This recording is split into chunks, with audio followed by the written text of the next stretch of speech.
I have to say, you are moving the market. Tesla shares fading, Ford shares fading as well. Walk us through the implications here for Tesla's supply chain.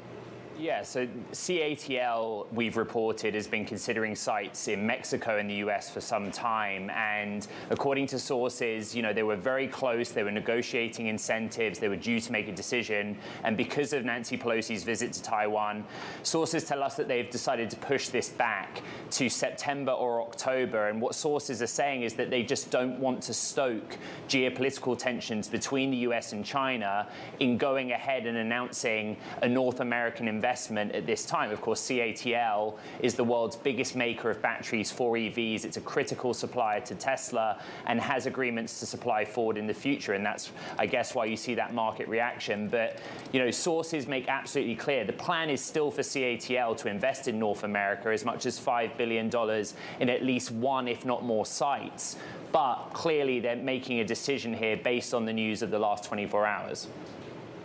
Having to be cautious, as always, based on the views in China, Ed, and also having to be mindful on legislation in Washington. Right. Can you just walk us through, just in your reporting, what happens in terms of where things are made, how they're made, et cetera, in the electric vehicle market?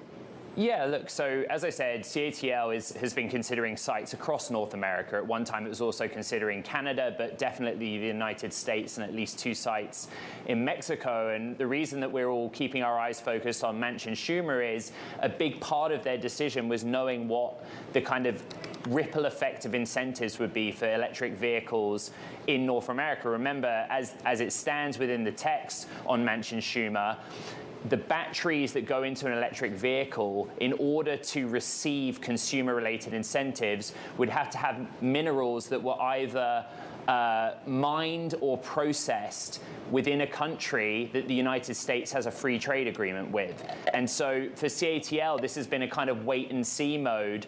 That's the broader political context on the consumer side. But now, the pressing issue, according to sources, is very much the fact that Nancy Pelosi is in Taiwan. The Chinese government, we know how they feel about that visit. And CATL is a giant of China's EV industry. And they've made this decision proactively, I'm told.